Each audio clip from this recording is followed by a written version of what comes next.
Class 10 का हिंदी व्याकरण पढ़े बच्चे, जिसमें हम लोग प्रत्येक चैप्टर को स्टडी करने वाले हैं। और ये प्रत्येक का पार्ट सेकंड वीडियो होगा, जिसमें हम लोग प्रत्येक के सेकंड प्रकार को स्टडी करने वाले हैं। हम लोग प्रत्येक के सेकंड प्रकार को इस वीडियो में स्टडी करेंगे और इस वीडियो में आपको बहुत सारे ऑब्जेक्टिव यहाँ पे लगने के चांसेज और बनने के चांसेज है, क्योंकि इसमें बहुत सारे ऐसे नियम हैं जो बिहार एग्जाम में ऑब्जेक्टिव टक्कर दे सकते हैं। तो पहले बच्चे हम लोग वीडियो को स्टार्ट कर सकते हैं। यहाँ पे बेसिकली बातों को पहले रखते हैं और इसके टैग को स्टार्ट करते हैं एक एक करके। मैंने लिख रखा है सबसे पहले तद्धित प्रत्यय। ये तद्धित प्रत्यय जो है प्रत्यय के प्रकार है बच्चों। किसका प्रकार है? ये प्रत्यय के सेकंड प्रकार ये हो गया तद्धित प्रत्यय। ठीक है, क्या हो गया? प्रकार के सेकंड हो गया आपका तद्धित प्रत्यय। अब यहाँ पे तद्धित प्रत्यय का मतलब क्या होता है उसे हम लोग सबसे पहले डिफाइन करते हैं डिफिनेशन अकॉर्डिंग। आप लोग पहले मैं ये समझा दूं प्रत्यय क्या होती है, मैं थोड़ा सा एक बार रिव्यू कर देता हूं आप लोग को। तो प्रत्यय उसे बोल सकते हैं बच्चों जो किसी शब्द के पीछे लगकर एक नए शब्द का निर्माण करता है, उसे प्रत्यय कहा जाता है। यानी कि वह शब्द जो किसी शब्द के पीछे लगकर एक नए शब्द का निर्माण कर दे, उसे प्रत्यय कहा जाता है। और इसे हम लोग प्रत्यय बोलते हैं। और प्रत्यय के सेकंड पार्ट को हम लोग पढ़ने वाले सेकंड प्रकार को तद्धित प्रत्यय को। ठीक है, और तद्धित प्रत्यय जो है आपका, इसका डिफिनेशन है, कहता है वैसा प्रत्यय जो धातु शब्द को छोड़कर, वैसा प्रत्यय जो धातु शब्द को छोड़कर विशेषण, संज्ञा आदि में जुड़कर एक नए शब्द का निर्माण कर देता है, ऐसे शब्द को हम लोग क्या बोलते हैं? तद्धित प्रत्यय कहते हैं। यानी कि धातु में नहीं जुड़ेगा बच्चों, किसमें जुड़ेगा? विशेषण और संज्ञा के पीछे जुड़ेगा, तो ऐसे प्रत्यय को हम लोग बोलते हैं तद्धित प्रत्यय कहा जाता है। ये था प्रॉपर तरीके से इसका डिफिनेशन, आप लोग लिखते चलना। ठीक है, नेक्स्ट में यहाँ पे लिखा है एग्जाम्पल में जरा देखिए। मैंने एक शब्द लिया, ये शब्द है आपका, ये क्या है? शब्द। ये मैंने एक शब्द लिया आपका, तो ये शब्द है बच्चों। राष्ट्र में हम लोग प्रत्यय जोड़ दिए ई है, ये आपका प्रत्यय है। क्या है? प्रत्यय। और कौन सा प्रत्यय ये है बच्चों? तो ये तद्धित प्रत्यय है ईय। तो ईय जो प्रत्यय है, ये वाला ईय जो प्रत्यय है, इसके पीछे जोड़ दिए तो क्या बन गया? राष्ट्रीय। यानी कि राष्ट्र में ईय जोड़ दिए तो ये हो गया राष्ट्रीय। ओके, तो फिर बच्चों यहाँ पे राष्ट्र, यदि आप बोर्ड में पूछे आपसे कि राष्ट्रीय में कौन सा प्रत्यय है, तो क्या प्रत्यय है इसका? ईय प्रत्यय है फिर बच्चों। ओके, तो ये एग्जाम में आपको पूछा जाएगा। और ये जो बोल सकते हैं, यानी कि प्रत्यय जब जुड़ा इसमें और ये जो शब्द बना, इसको बोलते हैं तद्धितांत बोलते हैं। क्या बोलते हैं? तद्धितांत। तद्धितांत कहते हैं फिर बच्चों। क्या बोलते हैं? तद्धितांत रूप ये वाला हो गया। ठीक है, तद्धितांत शब्द भी बोल सकते हैं इसको। तो ये हो गया तद्धितांत जो प्रत्यय जुड़कर बनता है। ओके, नेक्स्ट आपका है पीछे। पीछे में हम लोग यहाँ पे लगा दिए ला, यानी कि ला प्रत्यय हम लोग लगाए, तो ये हो गया पिछला। और इसको भी हम लोग तद्धितांत बोल सकते हैं, ये भी तद्धितांत है। ये वाले जितने भी शब्द बनेंगे तद्धितांत होंगे, और ये प्रत्यय लगा इसमें पीछे में। ओके फिर बच्चों, नेक्स्ट आपका है तद्धित प्रत्यय के प्रकार। तद्धित प्रत्यय के प्रकार हम लोग 4 टाइप से स्टडी करेंगे। यहाँ पे पहला जो है बच्चों, यहाँ पे ध्यान दीजिए, संज्ञा से संज्ञा बनने वाले तद्धित प्रत्यय। यानी कि संज्ञा से संज्ञा जुड़ेगा तब वो प्रत्यय को हम लोग बोलेंगे संज्ञा बनने वाले तद्धित प्रत्यय हम लोग बोल सकते हैं उससे। नेक्स्ट आपका है विशेषण से संज्ञा बनने वाले तद्धित प्रत्यय। और नेक्स्ट आपका संज्ञा से विशेषण बनने वाले तद्धित प्रत्यय। थर्ड जो आपका है क्रिया विशेषण से विशेषण बनने वाले तद्धित प्रत्यय। ये हम लोग 4 टाइप से यहाँ पे स्टडी करेंगे।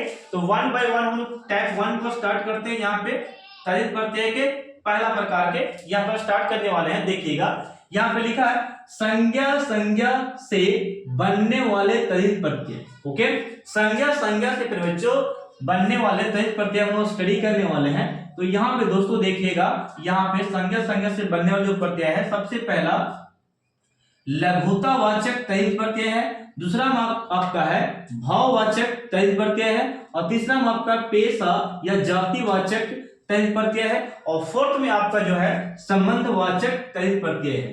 तो इतने सारे प्रत्यय यदि आप स्टडी कर लेते हो, ऑब्जेक्टिव आपको छूटने वाला नहीं है बच्चों। मैं आपको गारंटी के साथ बोल सकता हूँ। ठीक है, आपको यदि नियम अच्छे से पढ़नी है, रूल नियम, तो यहाँ पे मैं सबसे स्टार्ट करता हूँ पहले इस प्रत्यय से, लघुता वाले से। किस वाले से? लघुता वाले से स्टार्ट करता हूँ। सबसे पहले ये प्रत्यय है क्या, तो मैंने यहाँ पे लिख रखा सबसे पहले 1 का लघुता प्रत्यय ये यहाँ पे मैंने लिखा। तो इसका सबसे पहले परिभाषा आप लोग दे सकते हैं कि वैसा प्रत्यय जिनसे छोटेपन या प्यार दुलार का बोध होता है, यानी कि वैसा प्रत्यय जिनसे छोटेपन या प्यार दुलार का बोध होता है उसे लघुता वाचक तहित प्रत्यय कहते हैं। ये हो गया डिफिनेशन। एग्जाम्पल है मेरे बच्चों, ये मैंने कुछ शब्द लिया और ये आपका प्रत्यय इसमें जुड़ेगा तो ये आपका तहितांत प्रत्यय बनाएगा, सॉरी तहितांत शब्द बनाएगा। ठीक है, तहितांत शब्द हो गया, तहितांत रूप भी बोल सकते हैं या तहितांत शब्द भी बोल सकते हैं, ठीक ना। तो यहाँ पे जो देखिएगा बेटी जो शब्द यहाँ पे है ये संज्ञा शब्द, क्या है संज्ञा, विशेषण भी इसमें होगा। तो ये हो गया बेटी जो शब्द है इसमें प्रत्यय क्या जुड़ गया इया, तो ये हो गया बिटिया, क्या हो गया बिटिया।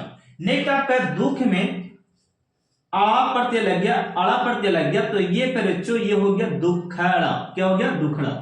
ओके, नेक्स्ट आपका बच्चों कोठा में री प्रत्यय लग गया, कोठा में क्या लग गया री प्रत्यय लग गया, हो गया कोठरी, क्या हो गया कोठरी। नेक्स्ट आपका रस्सा में ई प्रत्यय लग गया तो ये हो गया रस्सी, क्या हो गया रस्सी। ओके, ये रस्सी हो गया बच्चों। तो इसे आप लोग स्क्रीनशॉट लो, मैं आपको नेक्स्ट स्लाइड में ये चार टाइप ऑफ स्टडी कराता हूं, भाववाचक, पेशावाचक और संबंधवाचक। ओके, तो इसे आप स्क्रीनशॉट ले सकते हैं।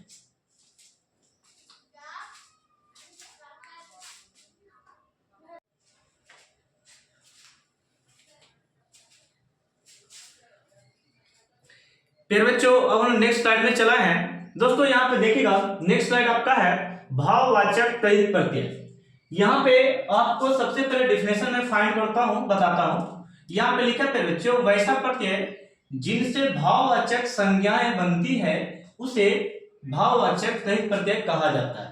फिर बच्चों मैं फिर से रिपीट करता हूं, वैसा प्रत्यय जिनसे भाववाचक संज्ञाएं बनती है उसे भाववाचक तहित प्रत्यय कहा जाता है। ये है डिफिनेशन।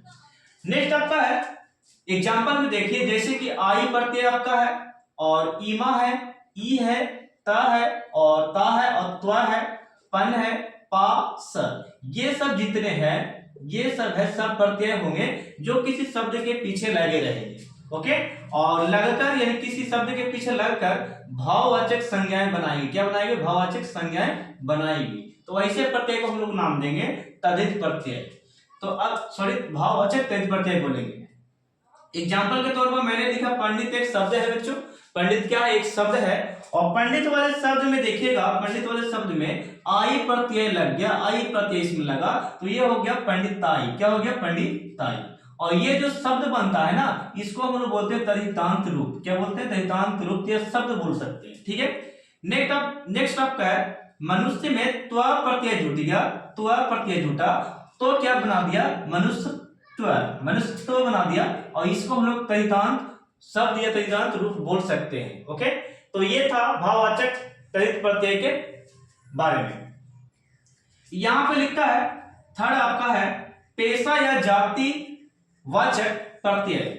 पेशा या जाति वाचक तद्धित प्रत्यय जो है आपका, सबसे पहले डिफिनेशन देखिए, यानी कि वैसा प्रत्यय या वह प्रत्यय जिससे जीविका चलाने का बोध होता है, जिनसे जीविका चलाने का बोध होता है, जीवन यापन चलाने का बोध होता है, उसे हम लोग बोलते हैं पेशा या जाति वाचक तद्धित प्रत्यय कहते हैं। ओके, ये डिफिनेशन है। एग्जाम्पल के तौर पर आर, एरा, क, कार, घर, दार, वाला, वान, ये सब जितने भी शब्द आप देख रहे हैं ये सब आपका जो है आपका पेशा जाति वाचक तद्धित प्रत्यय है। ये सब पीछे लगे रहे हैं किसी शब्द के पीछे। जैसे कि मैंने लिखा एग्जाम्पल के तौर पे लोहा, लोहा शब्द में आर लग गया तो ये हो गया लोहार, क्या हो गया लोहार। यानी कि आपसे बोर्ड में पूछेगा लोहार का बताइए प्रत्यय क्या है तो क्या होता है आर, क्या होता है आर। नेक्स्ट एग्जांपल है जादू में गर प्रत्यय लग गया, गर प्रत्यय लग गया बच्चों तो ये हो गया जादूगर। वहां पे बोर्ड में क्या पूछेगा कि जादूगर का प्रत्यय बताइए कौन हमें निम्नलिखित में से, तो क्या बताना है गर, गर है क्या गर और ये हार यहाँ और, ठीक ना। तो ये हो गया इसके बारे में और इसके बारे में यहाँ पे मैंने लिखा। अब मैं आपको पढ़ाता हूँ फोर्थ टॉपिक में और फोर्थ टॉपिक है यहाँ पे फाइंड कर चुका हूं मैं यहाँ पे इसके प्रकार के बारे में, ठीक ना। चलिए यहाँ पे देखते हैं, यहाँ पे लिखा है संबंधवाचक तद्धित प्रत्यय। संबंधवाचक तद्धित प्रत्यय है क्या, उसे जरा देख लीजिए आप लोग। तो पहले बच्चे संबंधवाचक तद्धित प्रत्यय यहाँ पे है आपका कि वैसा प्रत्यय जिनसे संतान शब्द के अर्थ में प्रयुक्त किया जाता है, संतान अर्थ में प्रयुक्त किया जाता है, उसे संबंधवाचक तद्धित प्रत्यय कहा जाता है। ओके, नेक्स्ट आपका यहाँ पे देखिए एग्जांपल, जैसे कि अ, ई, इ आदि ये सब जब रहेगा तो ये सब हम लोग बोलेंगे संबंधवाचक तद्धित प्रत्यय कहते हैं ऐसे प्रत्यय को। फॉर एग्जांपल में शब्द के रूप में देखिए 1 2 और ये 3 है। वासुदेव में क्या प्रत्यय लगेगा, अ प्रत्यय लगेगा, तो ये हो जाएगा वासुदेव। और वासुदेव का मतलब होता है, इसका अर्थ देखें तो वासुदेव का पुत्र, वासुदेव का संतान। नेक्स्ट आपका दशरथ, दशरथ में ई प्रत्यय जोड़ दें तो ये हो गया दशरथी। क्या हो गया, दासरथी। और दासरथी का अर्थ होता है दशरथ के पुत्र या दशरथ के संतान।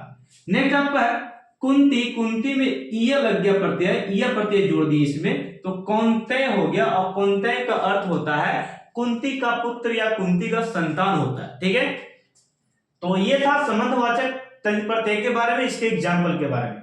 नेक्स्ट हम लोग स्टडी करने वाले सेकंड टाइप से हम लोग विशेषण से बनने वाले प्रत्यय के बारे में स्टडी करते हैं। ठीक है, विशेषण से बनने वाले प्रत्यय के बारे में, जैसे कि मैंने लिख रखा है विशेषण शब्दों में लगकर वैसा प्रत्यय जो विशेषण शब्दों में लगकर भाववाचक वाले शब्द बनते हैं, भाववाचक वाले शब्द बनाए जाते हैं, ऐसे हम शब्द को बोलते हैं क्या, विशेषण से बनने वाले प्रत्यय कहा जाता है। यहां पे जरा देखिएगा, जैसे मैंने लिखा आई, आस, आहट, ई, ता, त्व, पन, वा, ये सब जितने प्रत्यय हैं विशेषण से बनने वाले प्रत्यय हैं। ठीक है, जैसे कि मैंने एक एग्जांपल लिया, अच्छा, गरीब, पीला, नीला, हरा, ब्लू, अच्छाई, बुराई, ये सब जितना है क्या विशेषण से बनने वाले। जैसे कि मैं यहाँ पे लिखता हूं अच्छा में प्रत्यय क्या लगा दिया, आई। क्या प्रत्यय लगा, आई। अच्छा में आई प्रत्यय अगर लगा देते हैं तो ये हो गया अच्छाई। क्या हो गया, अच्छाई थे बच्चों।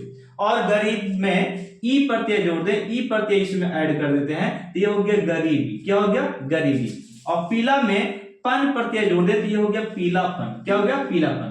तो ये जो शब्द बना इसको तैतांत रूप बोलते हैं। तैतांत रूप हो गया, तैतांत रूप यहाँ भी है, तैतांत रूप यहाँ भी। ठीक है, जो शब्द बनता है ना उसको हम तैतांत रूप कहते हैं।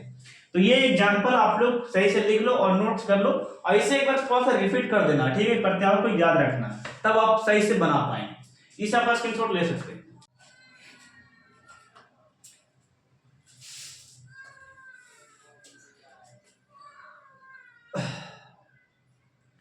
फिर बच्चों अब हम नेक्स्ट स्लाइड में चला है, तो देखिएगा यहाँ पे नेक्स्ट स्लाइड आप क्या करते बच्चों, यहाँ पे मैंने लिख रखा है संज्ञा विशेषण से बनने वाले प्रत्यय। संज्ञा से विशेषण बनने वाले प्रत्यय जो हैं आपको 4 टाइप से स्टडी करना है। पहला जो आपका है गुणवाचक तद्धित प्रत्यय पे बच्चों, गुणवाचक तद्धित प्रत्यय है। और सेकंड आपका है स्थानवाचक तद्धित प्रत्यय। थर्ड आपका है संबंध बोधक तद्धित प्रत्यय और संबंधवाचक तद्धित प्रत्यय। ये 4 टाइप से हम लोग स्टडी करने वाले हैं अभी एक एक करके। ठीक है, यहाँ पे देखिए बच्चे, सबसे पहला मैंने लिखा गुणवाचक तद्धित प्रत्यय। ये है क्या, तो ये क्या कहता है कि वैसा प्रत्यय जिनसे गुण और धर्म का, गुण आदि धर्म का बोध होता है उसे गुणवाचक तद्धित प्रत्यय कहा जाता है। ये हो गया डिफिनेशन। जैसे कि यहाँ पे लास्ट में प्रत्यय क्या रहेगा, आ रहेगा, और क्या रहेगा फिर बच्चों, ई रहेगा, और इन रहेगा, और इला रहेगा। ये सब प्रत्यय यदि लगा रहे तो हम ऐसे प्रत्यय को बोलेंगे गुणवाचक तद्धित प्रत्यय कहेंगे, यानी किसी शब्द के पीछे लगा रहेगा। जैसे कि यहाँ पे मैंने विशेषण के रूप में कुछ इस प्रकार लिया है, ये विशेषण प्यास हो गया, प्यास, गुलाब, सौ, ये सब विशेषण है। और इसके पीछे आ लगा दीजिए तो ये हो गया प्यासा। क्या हो गया, प्यासा। और गुलाब के आगे पीछे लगा दी ई तो ये हो गया गुलाबी। क्या हो गया, गुलाबी। और सौ के पीछे इन लगा देती हो गया शौकीन। क्या हो गया, शौकीन हो गया। फिर बच्चों क्या हो गया, शौकीन हो गया। ठीक है, तो ये प्रत्यय आप लोग याद रखें फिर बच्चों, ये प्रत्यय को, ये जो आपका है मोस्ट इंपोर्टेंट है, ये सब पूछा जाता है। ठीक है, नेक्स्ट पर बच्चों यहाँ पे ध्यान दो, यहाँ पे मैंने लिख रखा है स्थानवाचक तद्धित प्रत्यय है क्या। तो सबसे पहले डेफिनेशन आप लोग समझिएगा, वैसा प्रत्यय जिससे स्थान, व्यक्ति या वस्तु का बोध होता है उसे हम लोग स्थानवाचक तद्धित प्रत्यय कहते हैं। फॉर एग्जाम्पल पे बच्चे, जैसे कि यहाँ पे मैंने कुछ शब्द लिख रखा है, ठीक है, और कलकत्ता एक शब्द है, कलकत्ता में ईया शब्द ईया प्रत्यय लग गया और बाजार में ऊ प्रत्यय लग गया, यानी कि इसमें ईया लग गया पीछे और इसमें ऊ प्रत्यय लगा, यानी कलकत्ता में ईया लगा दिया तो ये कलकतिया हो गया, और बाजार में ऊ लगा दिया तो ये हो गया बाजारू। क्या हो गया? बाजारू। ओके, तो ये हो गया। वही पूछेगा एग्जामिनर आपसे कि कलकतिया में कौन सा प्रत्यय है, तो ईया है, और बाजारू में कौन सा प्रत्यय है, तो क्या है? ऊ प्रत्यय है। तो इस प्रकार आपको पहचानना होगा। और प्रत्यय यहाँ पे मैंने लिख रखा ईया, बड़ी ई और बड़ी ऊ और ये एल। ओके, इस प्रकार। तो ये एग्जांपल आपको याद रखिए, ये भी दो शब्द मैंने बनाकर दिखा दिया। नेक्स्ट आपका है संबंध बोधक तद्धित प्रत्यय। ये है क्या? तो संबंध मतलब होता है रिलेशन, परिवार, रिश्तेदारी, ये सब होता है, ठीक है। तो डेफिनेशन भी उसी तरीका से हम लोग देंगे कि वैसा प्रत्यय, वैसा तद्धित प्रत्यय जिसमें संबंध या रिश्ते का बोध होता है उसे हम लोग संबंध बोधक तद्धित प्रत्यय कहते हैं। फॉर एग्जाम्पल में इसमें प्रत्यय क्या लगेगा? एरा और एरी। ये याद रखिए भैया, ये परिवार के लिए, ठीक है ना, एरा और एरी। ये प्रत्यय आप लोग को स्टडी करना है। जैसे कि मैंने यहाँ पे एग्जाम्पल लिखा, जैसे कि चेरी, चचेरी में कौन सा प्रत्यय है? तो लगाइए बच्चों, एरी है, एरी प्रत्यय इसमें है, ठीक है। और फुफेरी लिखा रहेगा, फुफेरा, फुफेरा, फुफेरा में कौन सा है? तो क्या होगा? एरा, यानी कि एरा, ये प्रत्यय लगा हुआ, क्या? एरा प्रत्यय लगा हुआ। और ऐसे पूछ दिया जाए कि मौसेरा, मौसेरा, मौसेरा में कौन सा प्रत्यय है? तो एरा प्रत्यय है, ये वाला। तो आप ये बातों को थोड़ा सा ध्यान दें, जब संबंध और रिश्तेदारी की बात आ जाए प्रत्यय में, तो एरा और एरी आप लोग को याद रखना प्रत्यय होता है, ठीक है। तो नेक्स्ट आपका है लास्ट, ये वाला आपका है संबंधवाचक तद्धित प्रत्यय प्रयोज्य। ये है क्या? तो प्रयोज्य मैंने लिखा है कि संबंधवाचक प्रत्यय उसे कहते हैं, यानी कि वैसा प्रत्यय जिसमें वस्तु या व्यक्ति का बोध होता है उसे संबंधवाचक तद्धित प्रत्यय कहा जाता है। फॉर एग्जाम्पल में देखें तो ये आपका आ, आना, ई आदि, ये सब जितने भी शब्द आएंगे इसे हम लोग बोलेंगे संबंधवाचक तद्धित प्रत्यय कहते हैं। फॉर एग्जाम्पल जो एक मैंने शब्द के रूप में यहाँ पे लिखा, जैसे कि नीति एक शब्द है और नीति में इक लगा दिया, नीति में इक लगा दी, हो गया नैतिक। और एग्जामिनर क्या पूछेगा कि नैतिक में बताइए प्रत्यय क्या होता है? तो नैतिक में क्या इक प्रत्यय है? क्या इक प्रत्यय हो गया नैतिक में? तो याद रखिए, ये आपसे पूछेगा, ये प्रत्यय आपको ढूंढना पड़ेगा, ठीक है। तो ये आप लोग, ये हो गया प्रत्यय, मैंने पूरा फिनिश कर दिया आप लोग को। तो फिर बच्चों आप लोग ये प्रत्यय दो भाग में मैंने बांटकर जो पढ़ाया, इसे मैं आज समाप्त कर दिया, ठीक है। अब आप अगला जो आपको पढ़ाएंगे, आपको पढ़ाने वाले हैं संधि या समास स्टार्ट करेंगे, ठीक ना। तो तब तक के लिए आप लोग इसे स्क्रीनशॉट लो, मैं अगले चैप्टर में आता हूं संधि के साथ या समास के साथ, ठीक है। और इसको प्रॉपर तरीके से नोट करके रिवाइज करके जाना, ताकि एक भी ऑब्जेक्टिव नहीं छूट पाए, ठीक है।